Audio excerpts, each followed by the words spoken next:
So here's what happened. Back in the day, Finland's schools sucked on the level that ours suck on. When they tested the world's kids, both Finland and us were usually about the same, somewhere down the list of nations. But Finland didn't like that. So they tried some new ideas, and in no time, Finland shot to the top of the world. Their students were #1. How did they do that? That was the one question I wanted an answer to, and I went straight to see the enemy's Minister of Education. Before I could say anything, she blurted out their top secret. They do not have homework.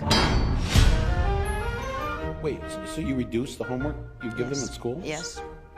They should have more time to be kids, to be youngsters, to enjoy the life. How many hours of homework did you get last night? About 10 minutes or something. 10 minutes of homework? Yeah.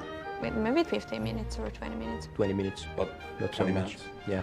Well, if I would have done the homework, I think it would be like 10 minutes tops. Usually I don't really do homework that much. The whole term homework is kind of obsolete, I think. In that way that... Your homework is obsolete? Yeah. In that way that these kids, they have a lot other things to do after school. Like what? Like being together, like being with a family, like doing sports, like playing music, like reading. So they have no homework. What if all they want to do is climb a tree? They could climb a tree, yeah. They can climb a tree, then they learn how to climb a tree. But they'll end up, while climbing the tree, probably finding out about different insects, and they can come to school next day, tell me about what they found. Compared to the older kids, how many hours a day do the younger ones go to school?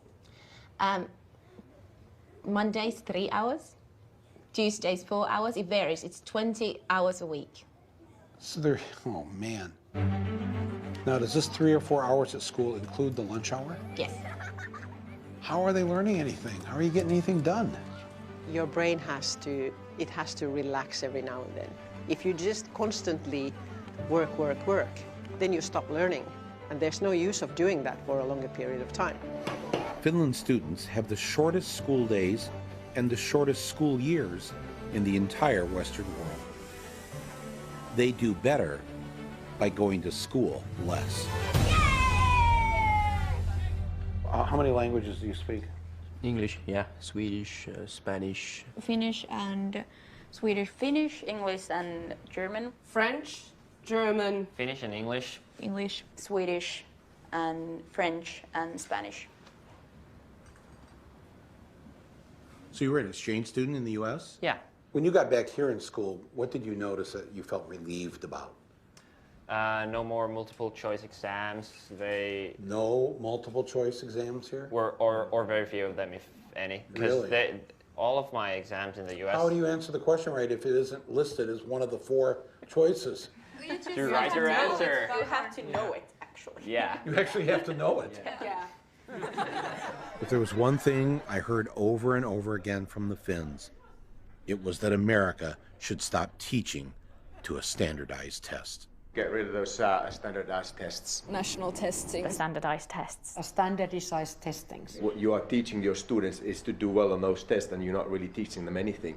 No, we are teaching them. We're teaching them how to flunk a test, and then a bunch of schools fail the test, and those schools are turned into charter schools, and then somebody makes a lot of money. But school is about finding your happiness, finding a way to learn what makes you happy. They figure now about 1/3 of the school time the students are in school is spent preparing for the standardized test. And so they've eliminated a lot of things that aren't on the test. So music is gone, art is gone, poetry is gone. Yeah, in many schools. Civics isn't even on the test. So now schools are dropping Really? civics. Yes. Civics, American civics. Okay. Unbelievable. We got rid of poetry. Really? Yeah. Why? It's a waste of time. When are they ever going to learn? When are they ever going to speak as poets when they're adults? How does that help them get a job?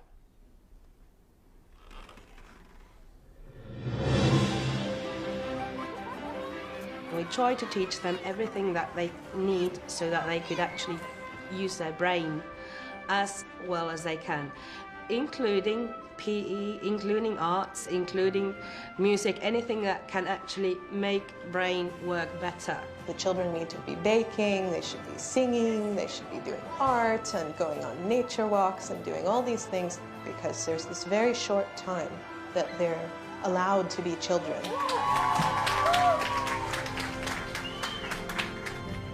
If you don't have standardized tests here in Finland, how do you know which schools are the best? And you know, people need a list. The neighborhood school is the best school. It is not different than the school which can be, for example, situated in the town center, because all the schools in Finland, they are all equal. When we move to a new city, we never ask where the best school is. It's never a question. So nobody has to shop for schools. There's nothing different in any of our schools. They are the same. It is illegal in Finland to set up a school and charge tuition. That's why, for the most part, private schools don't exist. And what that means is that the rich parents have to make sure that the public schools are great. And by making the rich kids go to school with everyone else, they grow up with those other kids as friends. And when they become wealthy adults, they have to think twice before they screw them over. In the United States, education is a business. There are corporations making money. Here, it's so student-centered that when we had to redo our playground, they had the architects come in and talk to the kids. Were they listened to? Yes, yes. There are things on our playground that the students really wanted. Being in school here is more independent. We're treated more like adults than in the United States. Yeah. I mean, we don't need a hall pass to go to the bathroom during class. Yeah. We'll see students commuting on the subway, even as young as 7 and 8, going on their own to school. When I started doing teacher training practice back in the US, I was in these certain neighborhoods teaching these kids and telling them, you can be anything you want to be when you grow up. This is kind of a lie. And when I came to Finland, a lot of my teaching is based on what the kids want and what they see for their future. So it doesn't feel so false to say you can really be whatever you want to be when you grow up, because they're making it happen already. They already have such power.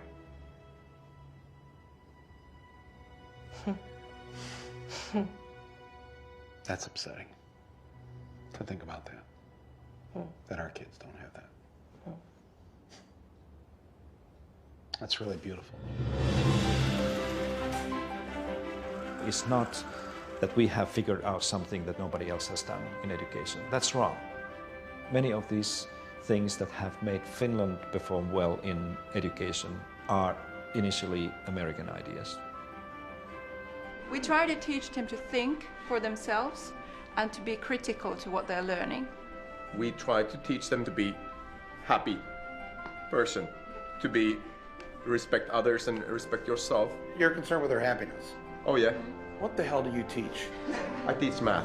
So the math teacher says the first thing out of your mouth of what you wanted these students to get out of school was to be happy, to have a happy life. Yeah. And you're the math teacher. Yeah. When do they have their time to play and socialize with their friends and grow as human beings? Because there's so much more life around than just school. You want them to play? I want children to play. And that was the principle. I'm planting the American flag right here in the middle of your school and claiming this great idea for us. Thanks for stealing it. Yeah, that's how we roll. All right.